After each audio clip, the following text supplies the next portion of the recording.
So I'm sure you've all heard the saying that smart people learn from the mistakes of others, and wise people.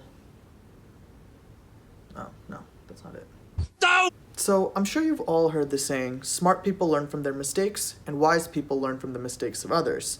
In today's video, I want to cover 3 mistakes that real estate investors make, that way you don't have to. The first mistake is thinking that you can do everything on your own. The most common way I see this is people getting into real estate without having a real estate agent. I don't really think there's any benefit to not using an agent. All they really do is provide value for you, and the only time they will typically cost you anything is when you're selling the property in the form of their sales commission.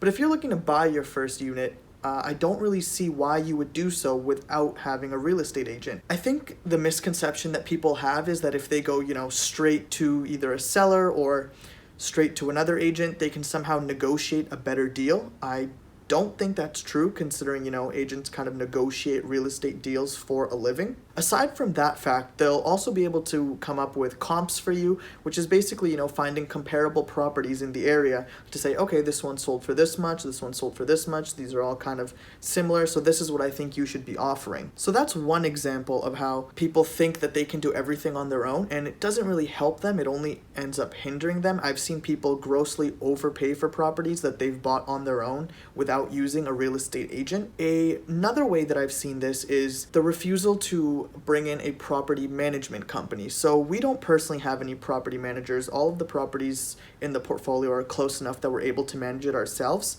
But now that we're looking at, bigger units that may not be as close to home or, require property management, I find that we're a little bit hesitant. I'm not sure if it's really the fear of, giving somebody else control, or if it's really the monetary aspect of, paying someone 8 to 10% for doing something that you think you can do. But regardless, whenever you're trying to grow, it's always better to bring in people that have expertise. So again, that you can learn from their mistakes without having to go in and make those mistakes for yourself. So my mom is a real estate agent, but she deals with more of the residential side, so that being, single family homes, 1 to 2 bedroom condos, maybe a duplex or up to a fourplex, but not really bigger units than that. And once you start expanding to, 6 units, 8 units, 10 units, the game changes a little bit in terms of what's required. So that could be, the closing costs, and the inspections are a little different, and even the way that you evaluate the properties can be slightly different. So one mistake that I've kind of seen us make is that we're not so welcoming to bringing in another agent, someone who has that commercial background, which is definitely something that we can work on and, kind of open up to the idea of bringing somebody else into the deal. So that's another aspect of where I see us, thinking that we can do everything by ourselves, but it's really not true, and it's not really helping us in any way. So those are really 3 examples of thinking that you can do everything by yourself that I've either seen other people make or that I myself am guilty of making. So on to number 2. And that is picking the cheapest contractor. Now, we definitely have personal experience with this as well. We had this one contractor who was significantly cheaper than some of the other quotes we've gotten, and he was truly a nightmare. The saying is true, you get what you pay for. Not only was the work, not the best craftsmanship, but he was also very unreliable. Sometimes he'd tell you he's going to be there at the property by 8 a.m., and he's not there by, 10 a.m. or even 12 p.m. or he might not even show and call you later, 4 hours after you've been sitting at the property, letting you know, oh, hey, I won't be able to make it.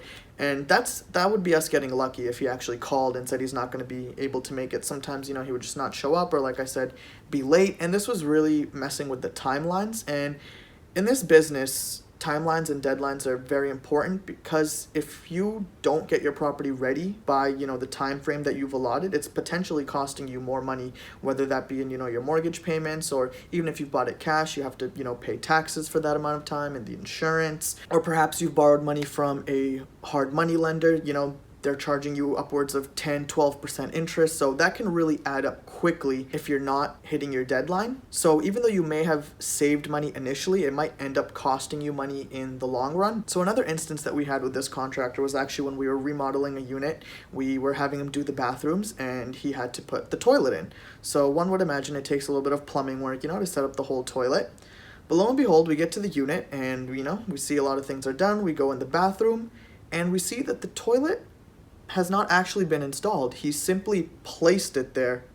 So imagine none of the plumbing was done. So we have to, call somebody else to come in and say, hey, this hasn't been done. First we try to get a hold of him. He might not be answering right away. So all in all, it was a lot of headaches. It was a lot of extra time spent. And overall, it was just a lot of frustration trying to get this work done. So mistake number 3 is investing in your own backyard. This again is something that we're definitely guilty of.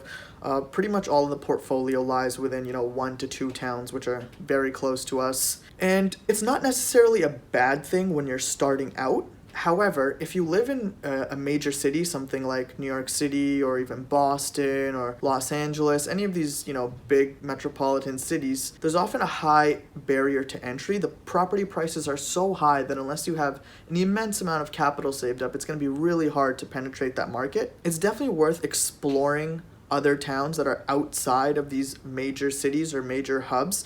So for example, the city that we're investing in is about 45 minutes to an hour from Boston, but most of the tech companies are actually probably within a 30 to 35 minute drive, so it is a very desirable location. But as time has gone on, the prices have considerably risen. They keep going up, so I think it's time that we need to also, diversify and look outside of this market to explore maybe even another state or other towns that might be a little bit further away, maybe a little bit further up north. But yeah, people, have a fear of the unknown.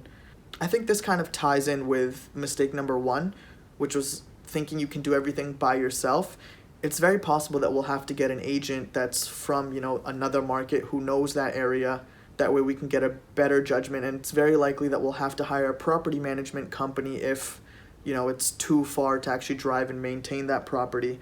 So yeah, don't be scared to, venture out and find something that might be, a 45-minute to an hour drive from where you currently live, because you might end up finding a great deal. So as always, thank you very much for watching. If you've made it this far, make sure you hit that thumbs up button. If you're not yet subscribed to the channel, I don't know what you're waiting for. Go ahead and hit that subscribe button as well. And if you have any topics or questions that you'd like me to address in future videos, feel free to send me, a DM on Instagram. I'll put my handle right here. I'll have it slide across the screen or something. But yeah, thank you everybody for watching.